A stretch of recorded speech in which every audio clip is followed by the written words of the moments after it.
नमस्कार साथियों। अभी जो 2 सितंबर को जो ये भर्ती विज्ञप्ति सफाई कर्मचारियों की पुनः जारी की गई। अब इस विज्ञप्ति को पढ़ने के बाद आप लोग भी जरा सोचो कि जो पहले अब तक विज्ञप्तियां खारिज की गई, विड्रॉ की गई या उनमें जो संशोधन किया गया, उन विज्ञप्तियों में और इस विज्ञप्ति में आप लोगों को क्या अंतर लग रहा है? ये बार बार इस भर्ती को एक फुटबॉल की तरह क्यों इधर से उधर घुमाया जा रहा है? क्यों बार बार विज्ञप्तियों को विड्रॉ किया जाता है? क्यों बार बार संशोधन किया जाता है? जबकि सर्व वाल्मीकि समाज की एक ही मांग है कि वाल्मीकि समाज के लोगों की 100% नियुक्तियां होनी चाहिए सफाई कर्मचारी के पदों पर। अब तक का इतिहास है कि शुरू से लेकर जब से नगर पालिका एक्ट बना तब से परंपरागत रूप से सफाई का कार्य सिर्फ और सिर्फ मेहतर वाल्मीकि समाज ही करता आया है। और आज भी सारे डिपार्टमेंट में जहाँ पर भी सफाई का काम है, वहाँ पर जो सफाई कर्मचारी लगे हुए हैं वो सारे मेहतर वाल्मीकि समाज के ही हैं। अब बड़ी विडंबना है कि ये 2010 और 2012 के अंदर जो तत्कालीन सरकार कांग्रेस की थी, जिसके मुख्यमंत्री गहलोत जी थे, अशोक जी गहलोत, उनके कार्यकाल में वर्ष 2012 में आरक्षण वर्गीकरण का नियम इस सफाई भर्ती में लागू किया गया। 2012 में लोगों को ध्यान ही नहीं था, ना तो गैर समाज को इस बात का मालूम था और ना ही वाल्मीकि समाज इस बात को समझ पाया। फिर उन्होंने एक होशियारी और की, वाल्मीकि समाज की सहानुभूति पाने के लिए उन्होंने उस 2012-13 में जो विज्ञप्ति निकली ये नियम बनाने के बाद, उसके ऊपर एक नोट लगा दिया कि इसके अंदर परंपरागत रूप से सफाई का कार्य करने वाले वाल्मीकि मेहतर समाज को ही प्राथमिकता दी जाए। अब हमारा भोला भला समाज इस बात को उस वक्त भी नहीं समझ पाया और गहलोत साहब के अधीन हो गया कि यार गहलोत साहब तो हमारे समाज के मतलब बहुत भला सोच रहे हैं, इसलिए उन्होंने ऐसा लिख दिया। भाई उस वक्त ऐसा लिखने की कहाँ जरूरत पड़ी थी? उससे पहले भी हमारे वाल्मीकि समाज के लोग ही लग रहे थे। फिर ये 2012 की विज्ञप्ति में ऐसा लिखने की कहाँ जरूरत पड़ी तो भाई परंपरागत रूप से सफाई का कार्य करने वाले को ही इसमें प्राथमिकता दी जाए? भाई वाल्मीकि मेहतर समाज को तो प्राथमिकता शुरू से ही है, शुरू से ही ये कार्य वही करता आ रहा है। और इस कार्य को करने के कारण कई प्रकार की यातनाएं इस समाज को झेलनी पड़ी, कई प्रकार की प्रताड़नाएं झेलनी पड़ी और इसी के कारण से ये सर्व गैर समाज हमारे से छुआछूत करता आया। ठेकेदारों को मालामाल करने के लिए ये अनुभव प्रमाण पत्र का एक जरिया निकाला है, जिनमें इनकी भी बंदी हुई, अधिकारियों की भी, क्योंकि ठेकेदार जो बना के देता अनुभव, उसके पास काम किया है चाहे नहीं किया है, वो अपना ठेके के आधार पर बना के दे सकता है। भाई इतने समय से इतने समय तक फला व्यक्ति ने मेरे पास काम किया, उसके एवज में उस व्यक्ति से, बेरोजगार से मोटी राशि भी लेता है और अन्य प्रकार से उनका शोषण भी होता है, उनका समय भी बर्बाद होता है, उनका पैसा भी बर्बाद होता है। तो क्यों नहीं जो पारंपरिक रूप से काम करते आ रहे हैं, जिसको सरकार भी अच्छी तरह समझ रही है, मान रही है, तो क्यों नहीं उनके लिए अनुभव की अनिवार्यता को समाप्त करें? सर एक आप बात काटूंगा जी सर। जैसे कि आप जो जो पहले ठेकेदार थे वो सफाई कर्मचारी की भर्ती में लग चुके हैं। इस बार क्या है कि जैसे कि अब अनुभव कौन देगा? और दूसरी बात ये है कि जैसे प्रमाणित करने के लिए आयुक्त का आता है, तो आयुक्त बहुत सारे ऐसे हैं जो यहाँ से ट्रांसफर होकर जा चुके हैं, वो कैसे करेंगे भाई? ये सबसे बड़ी विडंबना है और ये बहुत ही इन्होंने सरकार ने गलत किया है।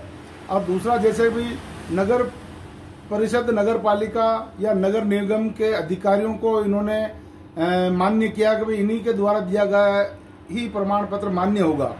अब सरकार से हमारा ये सवाल है कि क्या शहरों में रहने वाले सारे बेरोजगार नगर पालिका, नगर निगम या नगर परिषद के ठेके में काम करने वाले हैं क्या? शहरों में रहने वाले बहुत सारे होटलों में भी काम करते हैं, प्राइवेट हॉस्पिटलों में भी काम करते हैं, सरकारी हॉस्पिटलों में भी ठेका पड़ता चालू है, वहाँ पर भी काम करते हैं, रेलवे में ठेका पड़ता चालू है, और शिक्षा विभाग, चिकित्सा विभाग, पुलिस विभाग, जितने भी महकमे हैं वहाँ सब जगह ठेके पर लगाए हुए हैं। अब क्या वो सरकारी नौकरी की आस नहीं रखते हैं? अगर वो आस रखते हैं तो जहाँ उन्होंने काम किया वो वहीं के तो अधिकारी से अपना अनुभव प्रमाण पत्र लेंगे। अब वहाँ वाले अगर उनको अनुभव प्रमाण पत्र दे भी देते हैं तो ये कह रहे हैं कि भाई ये इनका नहीं चलेगा। अरे भाई, तो आपने क्या सभी को आपके यहाँ इनको काम करने के लिए ऑथराइज किया क्या? या फिर ऐसा होना चाहिए हमारा अनुभव तो सिर्फ हमारे जाति प्रमाण पत्र के आधार पर ही उसको अनुभव मान लेना चाहिए कि भाई फला मेहतर वाल्मीकि समाज का व्यक्ति है तो ये बिल्कुल इस कार्य करने में पूर्ण है। इससे मेहतर वाल्मीकि समाज के व्यक्ति से तो सफाई के अनुभव लेने की जरूरत नहीं है। और फिर भी अगर ये लेना चाहते हैं तो उसके लिए सरकार को कहीं ट्रेनिंग सेंटर खोलना चाहिए जहां हमारे बच्चों को जो अनपढ़ है, हम पढ़े लिखे बच्चों को तो नहीं भेजना चाहते हैं, हम तो आज भी ये चाहते हैं भाई हमारे बच्चे नए पीढ़ी के जो अब पढ़ रहे लिख रहे हैं हम उनको आगे बढ़ाना चाहते हैं, आगे पढ़ाना चाहते हैं और उच्च शिक्षा दिला करके उच्च पदों पर भेजना चाहते हैं। और आगे आने वाले बच्चों के लिए भी हमारा यही निवेदन रहेगा उनके माता पिता से, उनके अभिभावकों से। लेकिन जो अब तक शिक्षा से वंचित रहे और जो बेरोजगार है और सफाई के काम के अलावा दूसरा काम जानते नहीं है, उन लोगों के लिए हमारी लड़ाई है।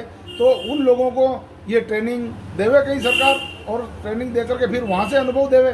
अब बिना मतलब इस प्रकार के ये आदेश निकाल कर, जबकि सरकार में भी अच्छे अच्छे उच्च अधिकारी बैठे हैं, वो भी बड़े विद्वान हैं, पढ़े लिखे हैं, तो क्या उन लोगों में ये दिमाग नहीं है कि शहरी सेक्टर के लिए भी ये लागू किया है? तो क्या शहरी सेक्टर में रहने वाले सारे बेरोजगार नगर निगम नगर पालिका में लगे हुए हैं क्या? और इतना भेदभाव क्यों शहरी सेक्टर के रहने वालों के लिए ही क्यों? आखिर गाँव में रहने वाले बेरोजगार बेचारे वो कहाँ जाएंगे? गांव में रहने वाले कोई पंचायत में काम करता है, कोई गांव की प्राइवेट स्कूल में काम करता है या सरकारी स्कूल में काम करता है, बहुत से प्राइवेट काम गाँव में चलते हैं। तो वहाँ के बेरोजगार क्या वो सरकारी फार्म नहीं भर सकते हैं या सरकारी नौकरी नहीं लग सकते हैं? और सरकारी अनुभव उनको कौन देगा अगर वो प्राइवेट काम कर रहे हैं तो? इसलिए हमारे समाज से ये अनुभव की अनिवार्यता समाप्त होनी चाहिए। और अगर ये आरक्षण लागू कर रहे हैं, पहली बात तो इसमें आरक्षण लागू होना ही नहीं चाहिए, क्योंकि हमारे सफाई कर्मचारी का जो पद है ये सारे पदों से अलग हट करके है। इस काम को करने के लिए विशेष रूप से हमारे लोगों को ही बुलाया जाता है। चतुर्थ श्रेणी से लेकर IAS पोस्ट तक आरक्षण लागू है, बाबा साहब द्वारा बनाया गया है, उसको हम भी मानते हैं और वो रहना भी चाहिए। और ये जो सवाल करते हैं कि क्या अन्य पदों की भर्तियों में आपके समाज के लोग नहीं जाएंगे? भाई, अन्य पदों की भर्ती पर योग्यता चाहिए और उस योग्यता के आधार पर अगर हमारे समाज के लोगों के अंदर योग्यता होगी तो उन पदों पर भी जाएंगे, उसमें कोई दिक्कत नहीं। लेकिन ये सफाई का कार्य ऐसा है जिसमें किसी प्रकार की सफाई के काम के अलावा कोई योग्यता नहीं चाहिए। तो सफाई के काम की योग्यता हमारे पास, हमारे बेरोजगारों के पास है, उनसे कोई अनुभव नहीं लेना चाहिए और उन्हें मतलब सफाई के पद पर नियुक्ति उन्हें ही मिलनी चाहिए। अब गैर समाज को जो इसमें शामिल किया गया है तो हमारा निवेदन है भाई, जो गैर समाज इस काम के कारण से जो हमारा से छुआछूत करता था, क्या आज वो इस काम को करने के लिए तैयार हो रहा है? क्या उनका समाज या उनका परिवार भी उनसे कोई छुआछूत करेगा? और अगर करता है तो उन्हें उनके जो पूर्वज थे, उनके माता पिता जो थे, जो स्वर्ग सिधार गए या अभी मौजूद है, क्या उनकी आत्मा इस बात के लिए गवाह देगी कि भाई जिस काम के लिए हम लोगों से छुआछूत करते थे, आज उसी काम को करने के लिए हमारे परिवार के लोग तैयार हो रहे हैं? कि उनको धिक्कारेगी नहीं, उनकी आत्मा उनको धिक्कारेगी और इनको और बद्दुआएं देगी कि धिक्कार तुम्हारे को ऐसे जीवन में जो आज तुम गंदगी का काम करने के लिए तैयार हो रहे हो। क्यों आप योग्य नहीं बनते हो? क्यों हमारा काम दूसरों का काम छीन रहे हो? इसलिए ये जो भी नियम कानून बनाए हैं ये गलत बनाए हैं और हमारी तो शुरू से लड़ाई है कि भाई आरक्षण मुक्त भर्ती होनी चाहिए। जब से 2012 में ये नियम लगाया है तब से हम इसी बात की लड़ाई लड़ रहे हैं कि आरक्षण मुक्त भर्ती होनी चाहिए। 100% वाल्मीकि समाज के युवा युवतियों की नियुक्तियां होनी चाहिए। लोग बाग, ये नेता हमारे बड़े बड़े जो अपने आप को विद्वान समझते हैं, वो बार बार कहते हैं कि हम प्राथमिकता दिलाएंगे, प्राथमिकता दिलाएंगे। मैं उनसे पूछना चाहता हूँ, प्राथमिकता में नियुक्तियों में कोई अंतर है या नहीं? आप प्राथमिकता किस बात की दिलाओगे? आप डायरेक्ट नियुक्तियों की बात क्यों नहीं?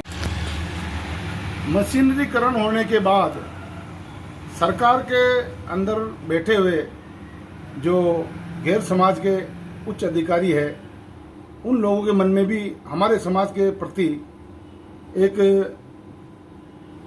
प्रकार की ये हीन भावना हुई कि भाई इस समाज को तो अब जो है ज़्यादा मेहनत नहीं करनी पड़ती, सारा काम मशीनों से हो रहा है, तो क्यों नहीं इसके अंदर सर्व समाज को शामिल किया जाए और इसका लाभ इनसे छीनकर उनको दिया जाए। तो हमारे जो अधिकार है, हमारा समाज जिसके बलबूते पर फल रहा फूल रहा अपने बच्चों को पढ़ा लिखा कर आगे भेज रहा है, वो चीज़ गैर समाज के अधिकारियों को हजम नहीं हुई और उन्होंने ऐसा नियम लागू इस भर्ती में 2012 में किया जिससे इसमें गैर समाज के लोग शामिल हुए। प्रकाश जी, आपसे एक सवाल है, जैसे कि आप जो बात कर रहे हैं मशीनीकरण की, और दूसरी एक चीज़ सामने आ रही है जैसे ठेका प्रथा, जैसे कभी जो नया अधिनियम लागू किया इसमें कुछ संशोधन कर रहे हैं, जो ठेका जो भी अगर कोई अपने अनुभव लेकर आएगा जो आयुक्त द्वारा प्रमाणित किया जाएगा, इस विषय में क्या कहेंगे? इस विषय में देखिए, ये पहली बात तो मैं तो शुरू से जब भी मैंने कहीं बाइट दी है या मैंने कोई मैसेज भी लिखा है, मैंने पहले भी एक दो बार इस बात के लिए निवेदन किया था कि हमारे समाज से, वाल्मीकि मेहतर समाज से किसी प्रकार का सफाई के कार्य का अनुभव लेने की आवश्यकता नहीं है, क्योंकि हमारा तो पारंपरिक रूप से इस कार्य का स्वतः ही अनुभव हर बात का है। जिस प्रकार से जंगल के अंदर जो शेर रहता है और शेरनी के जो बच्चे होते हैं वो शिकार खेलने का अनुभव कहीं दूसरी जगह सीखने नहीं जाते हैं, वो अपने माता पिता के साथ रह कर के ही शिकार खेलना सीख जाते हैं। उसी प्रकार मेहतर वाल्मीकि समाज के जो बच्चे बच्ची है वो अपने माता पिता के साथ रह कर के इस सफाई के कार्य में पूर्ण रूप से हर प्रकार का काम वो कर सकते हैं और इसमें उन्हें किसी प्रकार की सरकार को अनुभव लेने की आवश्यकता नहीं है। और दूसरी बात, अगर सरकार अनुभव लेती भी है तो मैं सरकार से भी सवाल करता हूं कि आपने ये अनुभव देने का सेंटर कहां खोल रखा है? जिस प्रकार ITI द्वारा कार्य सिखाए जाते हैं, उसका सर्टिफिकेट दिया जाता है, उसमें सबके कार्य सिखाए जाते हैं, उसी प्रकार से सफाई का कार्य सिखाने का कोई सेंटर कहीं खोला हो तो हमें बताए, ताकि हमारे बच्चों को हम उसके अंदर ट्रेनिंग करने के लिए भेजें। 6 महीने, 12 महीने, 2 साल, तो वो ट्रेनिंग करके फिर वहाँ से उनको वो सर्टिफिकेट मिले। जी, आपसे एक सवाल है, जैसे कि देखा गया कि जो पूर्व सरकार ने 2 साल का अनुभव मांगा है, इस बार सरकार जो है 1 साल का अनुभव मांग रही है, इस विषय में आप क्या कहेंगे? इस विषय में मैं यही कहना चाहता हूँ कि इन्होंने उम्र निर्धारित की है 18 वर्ष से 40 वर्ष तक, और जो छूट है वो तो अलग है, पर 18 वर्ष वाला व्यक्ति अगर फार्म भरेगा तो वो 1 वर्ष का अनुभव या 2 वर्ष का अनुभव वो कहाँ से लाएगा? और अगर उसने 1 वर्ष या 2 वर्ष कहीं पर काम किया है तो ला सकता है। तो काम किया है तो इसका मतलब या तो उसने बाल श्रमिक के रूप में काम किया है, और बाल श्रमिक को जब सरकार काम नहीं करने देती है तो वो अनुभव 18 से पहले कहाँ काम करके वो अनुभव का प्रमाण पत्र लाएगा? इसका मतलब सरकार खुद भ्रष्टाचार करना सिखा रही है, या ठेकेदारों को फायदा देने के लिए उनसे फर्जी अनुभव बनाने के लिए मतलब ये इस प्रकार के आदेश दे रही है कि 18 साल का व्यक्ति सफाई कर्मचारी के पद के लिए फार्म भरेगा और 1 साल का अनुभव लाएगा। तो इसका मतलब 1 साल पहले उसने कहीं काम किया है, तो काम किया तो उसने 18 से पहले तो कहीं काम पे लगाता ही नहीं है, तो वो उसने 1 साल पहले काम कैसे कर लिया और कहाँ कर लिया? प्रकाश जी, जैसे कि आप जो बता रहे हैं कि कहीं न कहीं को जिम्मेदार किसको मान रहे हैं आप? इसमें सरकार भी जिम्मेदार है, और इस भर्ती का सहयोग करने वाले हमारे समाज के जो अपने आप को लीडर समझते हैं, अपने आप को नेता समझते हैं, और ट्रेड यूनियन के जो अध्यक्ष बने हुए हैं अपने आप को समझते हैं, जिस प्रकार जैसे नंद किशोर जी ढंडोरिया का इसमें पूरा सहयोग है, तो वो भी इस मामले में मतलब अनभिज्ञ है कि 18 साल का व्यक्ति 1 साल का अनुभव कहाँ से लाएगा। उनको भी ये सोचना चाहिए भाई, अनुभव पहली बात तो ये जो मुद्दे मैंने उठाए कि हमारे समाज से अनुभव लेने की आवश्यकता नहीं, तो जब इनकी समझौता वार्ता हुई तो क्या ये उसके अंदर इस प्रकार के मुद्दे नहीं रख सकते थे? इनको समझौता उसी बात पे करना चाहिए कि भाई एक तो हमारे वाल्मीकि समाज कि लोगों से किसी प्रकार का अनुभव लेने की जरूरत नहीं है।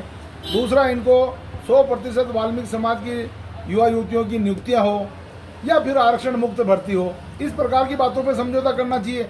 अब इन्होंने गोलमाल समझौता किया और उस भर्ती की विज्ञप्ति को वापस जारी करवाया, जिसका काफ़ी विरोध हो रहा है और ये भर्ती आज नहीं तो कल फिर वापस अटकेगी, लटकेगी और ये माननीय उच्च न्यायालय में वापस लोग दरवाज़ा खटखटा के इसके बारे में इस भर्ती को जाके अटका देंगे। प्रकाश जी, एक सवाल और सामने आ रहा है, जैसे कि देखा गया कि अभी निकाय चुनाव आने वाले हैं, पंचायत चुनाव आने वाले हैं, इसमें आचार संहिता की संभावना भी है। इस बीच में ये निकाल दिया गया है कि हाँ, ये प्रेस नोट निकाल दिया गया, इसमें ये चीज़ें। हाँ, ये देखिए, ठीक है, आचार संहिता तो लागू होगी, लेकिन इसमें अगर सरकार चाहे तो, क्योंकि ये तो पेंडिंग भर्ती है, ये 2023 क्यों नहीं करते हैं? आप 100% वाल्मीकि समाज के लोगों को नियुक्ति दिलाने की बात क्यों नहीं करते हैं?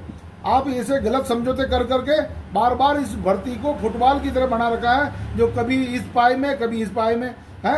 और इसका विरोध करने वाले सच्चे लोग हैं जो इसका विरोध कर रहे हैं और विरोध कर करके इस भर्ती को बार बार पलटी लगवा रहे हैं कि जब तक वाल्मीकि समाज के हित में ये भर्ती अध्यादेश जारी नहीं होगा, ये विज्ञप्ति जारी नहीं होगी, तब तक हमारा संघर्ष जारी रहेगा। जैसे मैं वाल्मीकि महापंचायत प्रदेश अध्यक्ष होने के नाते प्रकाश चंद्र नकवाल इस लड़ाई को लड़ रहा हूं और आगे भी लड़ता रहूंगा। और हमारे सहयोग में कोटा से श्रीमान चंद्रभान जी अरविंद, जो मेहतर वाल्मीकि समाज राजस्थान के लीडर है, वो भी एक अच्छे नेता है, अच्छे वक्ता है और अच्छी बात करते हैं, समाज हित की बात करते हैं। उनका और हमारा सहयोग से हम इस लड़ाई को लड़ रहे हैं और सारे समाज का अगर हमें सहयोग मिलेगा तो निश्चित रूप से हम सिर्फ और सिर्फ मेहतर वाल्मीकि समाज की ये भर्ती करवाएंगे।